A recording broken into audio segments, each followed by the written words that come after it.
Bienvenidas todas y todos, ciudadanas, ciudadanos de la República, señores representantes de los medios de comunicación social, representantes del cuerpo diplomático acreditado en el Ecuador, señoras y señores ministros, secretarios de Estado y autoridades del Gobierno Nacional, señoras y señores asambleístas, señoras y señores representantes de las funciones del Estado y autoridades de control, señor Carlos Poli, Contralor General del Estado, señor Galo Chiriboga, Fiscal General del Estado, señor Gustavo Yal, Presidente del Consejo de la Judicatura, señor Diego García, Procurador General del Estado. Bueno, ojalá tenga algo que agregar después de tan brillante y magistral presentación como la que nos acaba de brindar el Procurador General del Estado. Sinceramente creo que la Procuraduría es de las mejores instituciones que tiene el Estado ecuatoriano y hace un trabajo realmente brillante.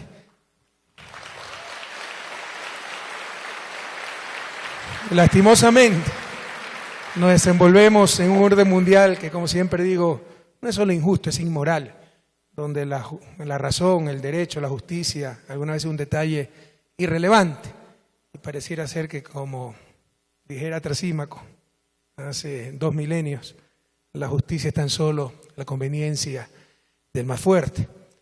Después de la argumentación, las pruebas, las explicaciones contundentes presentadas por el Procurador, ¿quién puede dudar lo que es Chevron Texaco, lo que hizo en Amazonía, lo que es ese mamotreto de proceso arbitral en La Haya? Sin embargo, fue aceptado. Sin embargo, tuvimos un caso menos complicado, como lo dijo Diego, pero similar en cuanto a aberraciones, en cuanto a abusos. Se presentó el libro sobre ese caso hace un año en este mismo escenario y tengo que felicitar también esta gran iniciativa de la Procuraduría de convertir en libros los casos emblemáticos de arbitraje contra el Estado. Me refiero al caso Occidental, donde se nos llevó un arbitraje por caducidad de un contrato, cuando la caducidad no era materia de arbitraje del tratado. Cuando el laudo arbitral dice, sí, Occidental rompió la ley ecuatoriana, pero dice que la ley es muy dura, es decir, juzga la ley de un país soberano y nos obliga a indemnizar a Occidental. Es como, imagínense, una empresa ecuatoriana de Estados Unidos que comete una infracción, se la penaliza de acuerdo a la ley y después dice, no, es que la ley es muy dura y un tribunal juzga la ley de Estados Unidos y dice que hay que devolverle plata e indemnizar a la empresa. Y por último, otorga más de lo que pide Occidental, porque incluso hay que indemnizar a su socio, que tiene el 40% de las acciones, que es una empresa de un país que no tiene tratado de protección de inversiones con Ecuador. Entonces, esto ya hemos visto de todo. Sin embargo, pues, agradezco a la Procuraduría por su brillante defensa del país. Siempre defenderemos los intereses del Estado ecuatoriano y siempre apoyaremos, sin inmiscuirnos jamás en los procesos judiciales, porque respetamos la autonomía, la independencia judicial, pero siempre apoyaremos a nuestros compatriotas, sobre todo los más pobres, en su lucha contra tanta injusticia, prepotencia como la que cometió Chevron Texaco en Amazonía ecuatoriana. Queridos compatriotas, hace 26 años, en 1989, el buque petrolero Exxon Valdez chocó contra un arrecife de coral en Alaska y derramó 260.000 barriles de crudo, que contaminaron 2.000 kilómetros de costa y afectaron a varias especies de aves, peces y mamíferos marinos. Inicialmente la empresa fue obligada por la justicia estadounidense a pagar una multa de $900 millones por negligencia, pero al terminar el juicio, 6 años después, debió pagar $5.000 millones más por los adicionales por los daños ocasionados a poblaciones nativas de Alaska, pescadores e inclusive empresarios pesqueros. Y debido a la gravedad del accidente, en los Estados Unidos nació una nueva legislación ambiental. 21 años después, en el 2010, la plataforma petrolera Deepwater Horizon, operada por la British Petroleum Company, explotó, se hundió y durante 55 días derramó 5 millones de barriles de crudo en el Golfo de México. El accidente causó la muerte de 11 personas, afectó a varias especies de aves, peces y otros animales marinos, además de la contaminación de las costas de Luisiana, Mississippi, Alabama, Texas y la Florida. Tras llegar a un acuerdo en las cortes estadounidenses, la petrolera fue obligada a pagar $18.700 millones en indemnizaciones. Los dos casos mencionados fueron lamentables accidentes, producto probablemente de negligencia, pero accidentes que alarmaron al mundo y movilizaron a miles de personas para exigir castigo. Y en ambos procesos, la justicia de los Estados Unidos actuó con mano muy severa.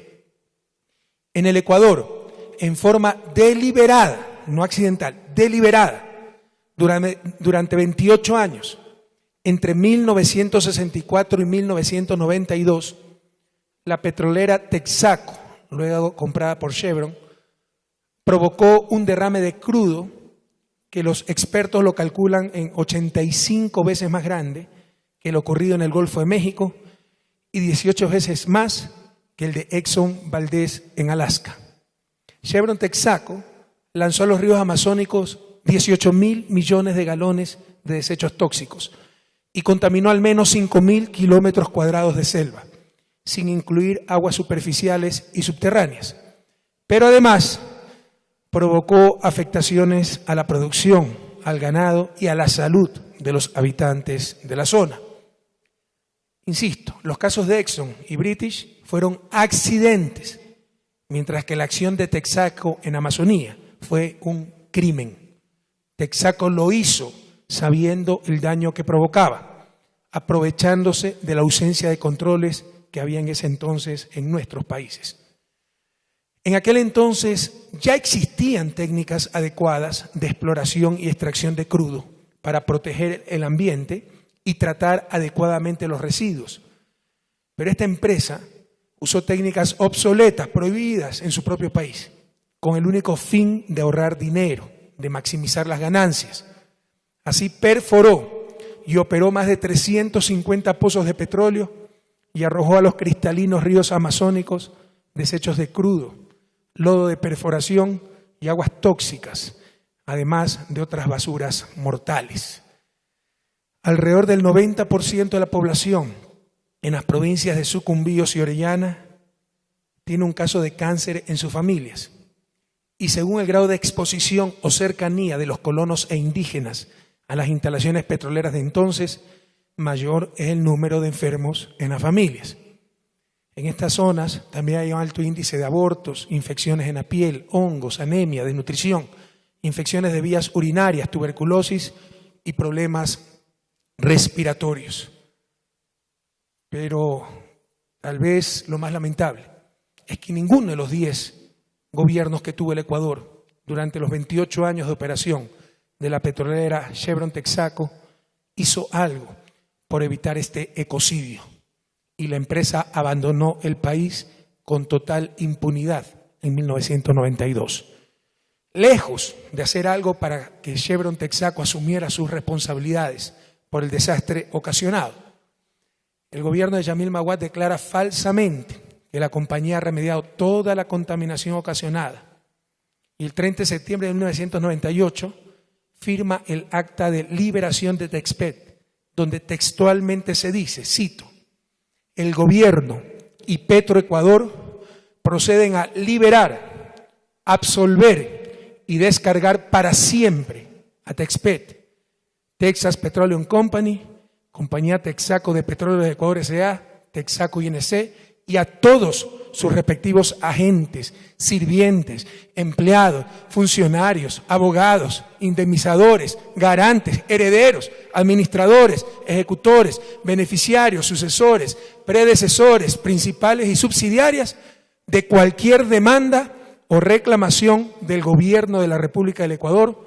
Petroecuador y sus filiales, por conceptos relacionados con las obligaciones adquiridas por Texpet en el mencionado contrato, que han sido cabal y totalmente ejecutadas por Texpet, se referían al acuerdo liberatorio de 1995, dentro del marco de lo convenido con el gobierno y Petroecuador, por lo cual las partes declaran cumplido y concluido el contrato del 4 de mayo de 1995 y todos sus documentos, alcances, actas, etcétera, complementarios.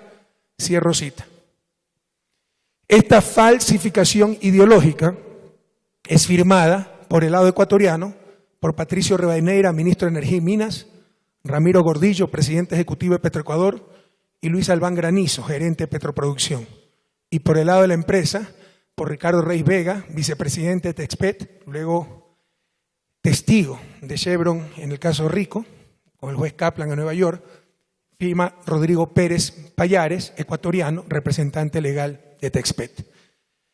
Quienes sí reaccionaron, felizmente, fueron las poblaciones afectadas. Chevron, la tercera compañía más grande de los Estados Unidos y una de las que más contamina en el mundo, fue demandada hace 20 años, con más de 20 años, 1993, por comunidades indígenas amazónicas afectadas por la contaminación. Era la lucha de David contra Goliat. Chevron peleó con ferocidad durante una década para que no se la juzgue en las Cortes de Nueva York, domicilio de la empresa, sino que se lo haga donde había cometido la infracción, es decir, en la actual provincia ecuatoriana de Sucumbíos. La transnacional estaba convencida de que con dinero y artimañas podría manejar el caso a su favor. Por entonces, afirmaba textualmente que la empresa aceptará un proceso en Ecuador y no objetará la jurisdicción civil de una corte de jurisdicción competente en Ecuador. Y además señalaba que satisfará sentencias que puedan emitirse a favor de los demandantes. Sin embargo, todo su argumento a favor de la independencia judicial ecuatoriana se hizo añicos cuando perdió el proceso. Y desde entonces emprendió una multimillonaria campaña de desprestigio y descrédito de esas mismas cortes que con tanto entusiasmo defendió cuando creyó que las podría comprar. Chevron se ha negado a cumplir con el fallo de febrero de 2011 de la Corte de Lago Agrio, que le obliga a pagar 9.500 millones de dólares a las poblaciones afectadas. Argumenta que el juicio que la declaró culpable estuvo plagado de irregularidades y acusó a nuestro gobierno de haber intervenido indebidamente en el proceso, tan solo porque jamás pudo comprarnos, como lo hicieron en 1998, o, por ejemplo, con la firma del convenio de cooperación interinstitucional entre Texaco Petroleum Company y la Cuarta División de Ejército Amazonas, suscrito el 26 de marzo de 2004, durante el gobierno de Lucio Gutiérrez, convenio mediante el cual se autoriza a la transnacional a construir una vivienda para sus ejecutivos dentro de la unidad militar, GFE 24 Rayo, en Nueva Loja, supuestamente por razones de seguridad. Si ustedes se fijan en el video que pasó sobre los peritos de Chevron, el señor procurador, notarán que en un momento dado aparece un militar nuestro atrás, protegiendo a los peritos y ejecutivos de Chevron en acciones no oficiales, porque esa no era una orden judicial, era una acción privada de Chevron, precisamente para que sus peritos sepan dónde no hay petróleo y así engañar a la corte. Y estaban acompañados por nuestros soldados. Ese era el viejo país, queridos jóvenes. Imagínense por un instante si en la demanda de Nueva York contra los defensores de nuestros indígenas, contra los jueces de nuestras cortes, se les permitiera construir una vivienda en una base militar norteamericana por motivos de seguridad allá en Nueva York. A nadie se le va a ocurrir aquello. Pues eso sucedió en nuestro país.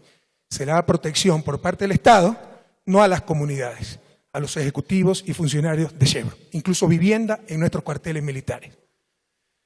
Peritajes internos realizados por los propios expertos de Chevron, como un nombre impronunciable, debe ser noruego, Jorman, supongo, demuestran que la empresa conocía de antemano la contaminación causada, pero deliberadamente negó la realidad.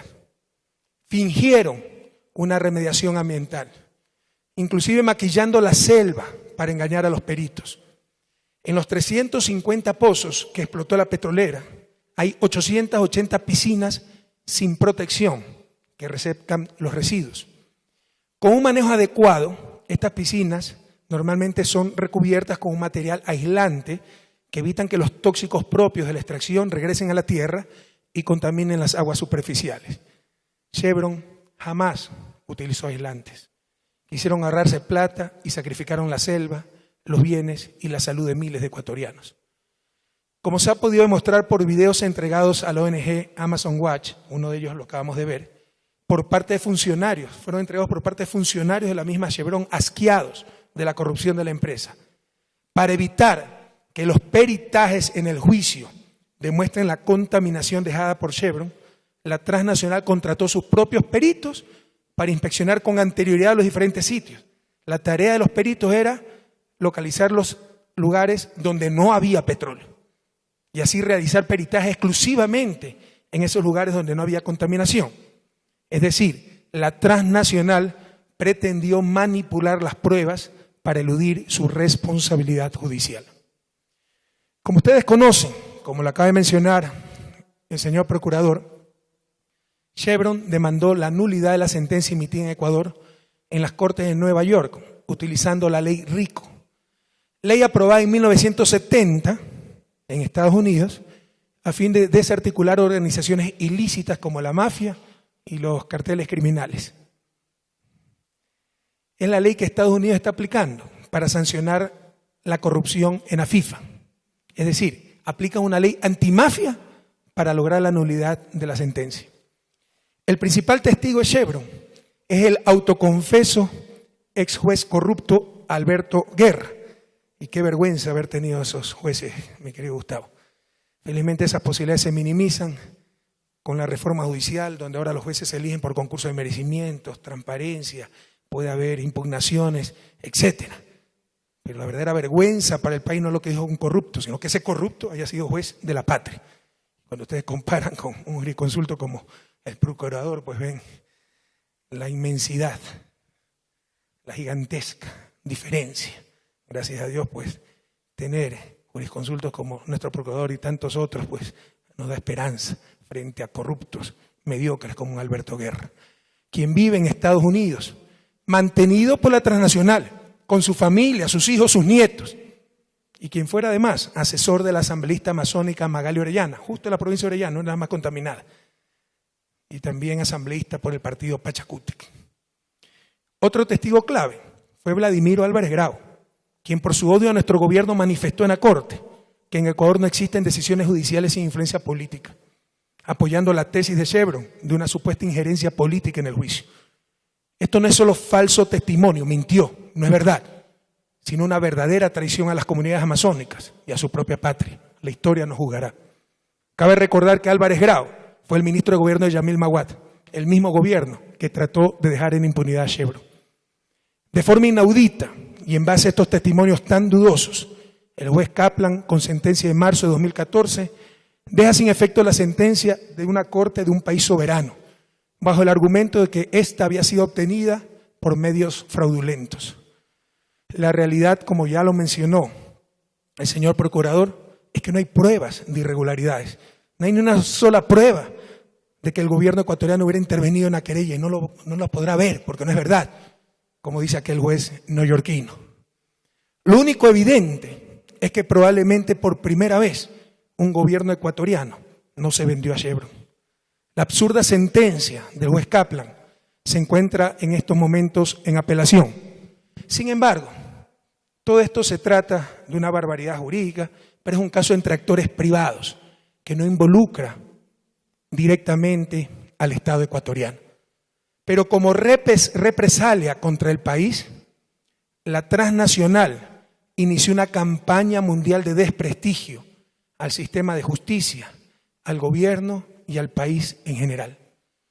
El diario británico The Guardian, en un reportaje de marzo de 2014, denunció que desde el 2008 Chevron alineó a los medios de comunicación en contra del Ecuador en una estrategia para desprestigiar al país ante el mundo entero. Esta estrategia fue dirigida por Sam Singer,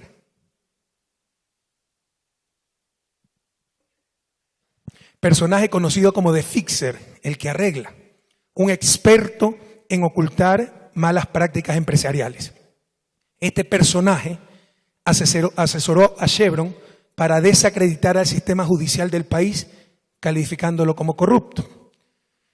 De acuerdo a los diferentes documentos mostrados por The Guardian en su artículo, el objetivo era mejorar y balancear la cobertura de medios para preservar la reputación de Chevron, para que los medios, el público y los funcionarios del gobierno cuestionen las acusaciones de los demandantes y así lograr un mejor resultado para la compañía, es decir, presiones extrajudiciales para tratar de influir en el resultado del juicio en Lago Agrio.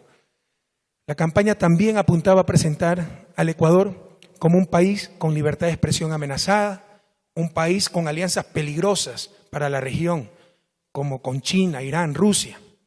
Promovían piezas editoriales en contra de un gobierno socialista, diciendo que abusaba de los derechos humanos, que nacionalizaba supuestamente industrias, que mantenía relaciones con la FARC, entre otras infamias. La denuncia de The Guardian fue recogida en El País únicamente por Diario El Telégrafo. Esta campaña, curiosamente, coincidía con la de los prófugos hermanos Isaías, que emprendieron también su campaña contra el gobierno ecuatoriano. En efecto, Alberto Padilla, un ex presentador de CNN, denunció que los hermanos Isaías utilizaron durante años a una agencia de relaciones públicas, New Link Group, una de las más grandes de Miami, para desprestigiar al gobierno de Ecuador por medio de opiniones, blogs, columnas, reportajes y libros de escritores opositores al gobierno, así como entrevistas entre los medios de comunicación de Estados Unidos, como el Miami Herald, CNN y agencias de noticias. La campaña de desprestigio de Chevron también coincide sospechosamente con la de varios medios de comunicación nacionales, supuestos analistas y opositores al gobierno.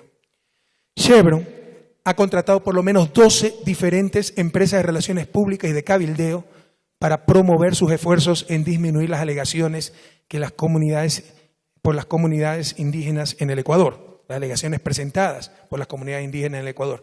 Recuerden que en Estados Unidos el cabildeo, el lobby, es legal. En nuestro país es ilegal, es tráfico de influencias. Pero allá es legal, ya contratado y gastado, varias compañías han gastado millones de dólares para estos cabildeos. En el 2012, Chevron empleó 8 agencias, así como su propio personal, sumando un total de 48 cabilderos. Su estrategia es, 1, involucrar al gobierno ecuatoriano en el caso del Lago Agrio. 2, influir en la política comercial de los Estados Unidos para ahogar económicamente al país. Muchos de esos cabildeos fueron para impedir la extensión de preferencias arancelarias para el país y así ahogarnos comercialmente, económicamente. 3, desacreditar al sistema judicial del Ecuador. Y 4, intimidar a los demandantes y otros partidarios de las comunidades amazónicas. Esos son los 4 puntos de la estrategia de Chevron, de acuerdo a los documentos obtenidos. El equipo de comunicación de Chevron promueve engañosos comunicados de prensa, los cuales son publicados diariamente, cuidadosamente redactados en inglés y español, cabildea en el Congreso de Estados Unidos y emplea líderes de opinión para contrarrestar la mala publicidad que le ha dado el caso ecuatoriano, la contaminación de la selva amazónica del Ecuador. La transnacional ha destinado alrededor de $100 millones en contratos con empresas especializadas en ejercer presión política y gastó entre 400 y 600 millones de dólares en abogados, periodistas e incluso en coimas a exfuncionarios públicos para desprestigiar al país. Y esta campaña de desprestigio contra el Ecuador se extendió tanto que ahí sí debimos intervenir, como lo dijo Diego. Tuvimos que contratar una empresa internacional de relaciones públicas para defender la imagen del país ante el mundo. Pero cierta prensa, cuando se enteró de ese contrato, dijo que era para promover la imagen del presidente de la República. Finalmente, en septiembre de 2009, Chevron demandó al Ecuador, antes de que acabara el juicio del Lago Agrio, como lo manifestó Diego, demandó al Ecuador ante el Tribunal de Arbitraje de La Haya, acogiéndose al Tratado de Protección Recíproca de Inversiones con los Estados Unidos. Es precisamente sobre este írrito proceso sobre el que trata el importantísimo libro que hoy la Procuraduría General del Estado entrega al Ecuador y al mundo. El libro Caso Chevron, Defensa del Ecuador frente al uso indebido del arbitraje de inversión, expone y grafica de manera meticulosa el trabajo de la defensa del Estado ecuatoriano frente al arbitraje de inversión planteado por Chevron en contra de nuestro país. Solo debemos leer este magnífico informe transformado en libro para verificar una vez más cómo la política corrupta, la falta de ética de ciertas transnacionales y un orden mundial injusto han sido cómplices, una vez más, de una de las mayores violaciones a los derechos humanos y a los derechos de la naturaleza de la historia de la humanidad. Con su demanda ante la Haya, Chevron pretende hacer pagar al Estado ecuatoriano la sentencia del Lago Agrio, basándose en la malhadada acta de 1998, en que dolosamente se eximía a la empresa de toda responsabilidad. El Tratado Bilateral de Inversiones firmado con Estados Unidos, sobre el que se fundamenta, insisto, el caso de la Haya, solo aplica para diferencias entre Estado y compañía, no para un juicio entre privados, como es el caso Chevron Texaco, comunidades amazónicas. Además, como ya lo expuso tan claramente el señor procurador, Chevron Texaco dejó de operar en el Ecuador en 1992 y el tratado con Estados Unidos recién entró en vigencia en 1997, 5 años después. Es decir, se está aplicando el tratado en forma retroactiva, una verdadera aberración jurídica. Pero en forma inaudita, el Tribunal de la Haya se declara competente para tratar la demanda contra el Estado ecuatoriano y ordena detener provisionalmente la sentencia dictada en las Cortes ecuatorianas contra Chevron. Pero hablemos un poquito sobre estos tratados, como lo hicimos el año pasado, de protección recíproca de inversiones, que son realmente la expresión de la supremacía del capital sobre los seres humanos, sobre las sociedades, sobre las naciones. Estos tratados de protección recíproca de inversiones fueron impuestos sobre todo en los años 90, en plena noche neoliberal, y aceptados por gobiernos flexibles, por llamarlos piadosamente, en nuestro país y en la región. Y son un verdadero atentado a nuestra soberanía. Insisto, muestran la absoluta supremacía del capital sobre los estados, los seres humanos y la propia naturaleza. Además, esconden multimillonarios negocios alrededor de todos estos casos y conflictos. Informes independientes, como el del Transnational Institute o el Corporate Europe Observatory, el CEO, titulado «Cuando la injusticia es negocio», señala que un selecto grupo de abogados y árbitros internacionales se están enriqueciendo a partir de las disputas entre inversores y estados en los tribunales internacionales. También señala este informe, cuando la injusticia es negocio, que se promueven activa y permanentemente nuevos casos para ganar más dinero. La investigadora uruguaya Cecilia Olivet, una de las autoras del informe, afirma, cito, «La presunta imparcialidad e independencia del arbitraje de inversiones es totalmente ilusoria. Los gobiernos tienen las manos atadas, mientras que las multinacionales se benefician, así como un pequeño grupo de firmas de abogados incita a las corporaciones a demandar a gobiernos».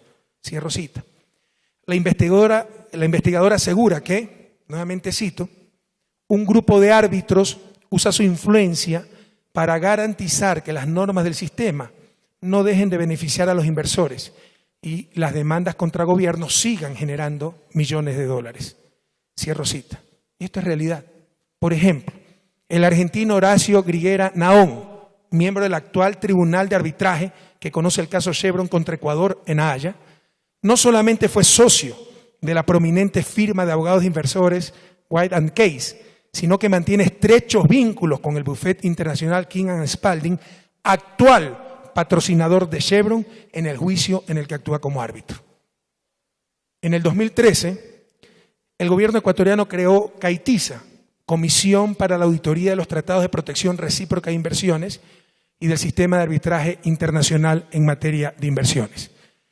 Sus miembros tienen como tarea analizar el proceso de negociación de los TBI, Tratados Bilaterales de Inversiones, y otros acuerdos de inversión suscritos por el país, así como la validez y pertinencia de laudos y decisiones emitidas por el Sistema de Arbitraje Internacional. La comisión está conformada por expertos de Colombia, Argentina, México, Paraguay, Australia, Uruguay y Ecuador. Los primeros resultados de la comisión, ya los tenemos, ratifican la descarada vinculación de un club exclusivo de árbitros con las transnacionales, particularmente las petroleras. Y ratifica también la nula incidencia que han tenido estos tratados para atraer y estimular la inversión extranjera. Eso es un mito, que los tratados atraen inversión extranjera. De hecho, el más grande inversionista extranjero en este país pertenece a una nación con la cual no tenemos firmados estos ignominiosos tratados. Las irregularidades en los procesos de aprobación de los TBI, descubiertos por esta comisión, CAITISA, nos recuerdan a lo encontrado en la auditoría de la deuda externa realizada en 2008, cuando se demostró por parte de la correspondiente comisión de ese entonces que en las renegociaciones de nuestra deuda externa, muchos de los negociadores ecuatorianos eran tenedores de deuda. No se negociaba nada, sino que se firmaban poco menos que documentos de adhesión, lo que nos presentaban los acreedores y sus abogados. Y se luchaba para proteger no los intereses del país, sino los intereses de los acreedores, habiéndose llegado incluso al extremo de renunciar unilateralmente a la prescripción de parte de la deuda. En este caso, en el caso de los TBIs y de los tribunales de arbitraje, CAITISA, la comisión, ha descubierto, por ejemplo, que el convenio de adhesión de Ecuador al CIADI, al Centro de Arbitraje del Banco Mundial, fue suscrito por el entonces canciller Edgar Terán Terán en la ciudad de Washington el 15 de enero de 1986 durante una visita del presidente León Febres Cordero a esa ciudad. El mismo día, el canciller Terán dirige una comunicación al Banco Mundial afirmando que dicho convenio, cito, se encuentra en plena vigencia de acuerdo con las normas legales del país, el mismo día. Obviamente el mismo día de la suscripción, ese convenio no podía haber sido aprobado por el Congreso Nacional, ni ratificado por el presidente de la República, como disponía la Constitución de la República aprobada en 1978 y codificada en 1984. Las unidades competentes del Banco Mundial anuncian enseguida que Ecuador ha depositado el instrumento de aceptación del convenio y comunican su vigencia desde el 14 de febrero de 1986, 30 días después del depósito, lo cual fue comunicado a los Estados miembros del convenio en Washington.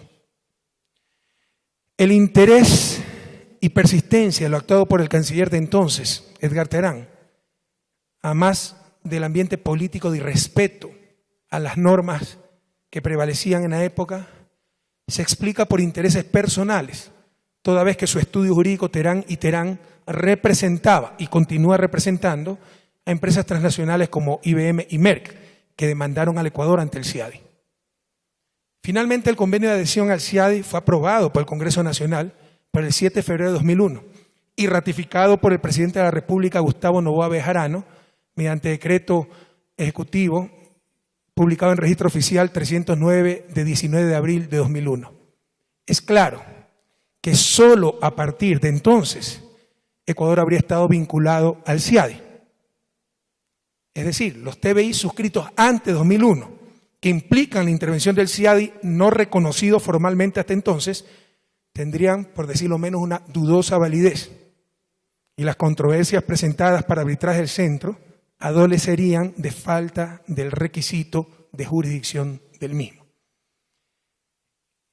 Esa, queridos jóvenes, sobre todo jóvenes, ha sido la triste historia de nuestro país.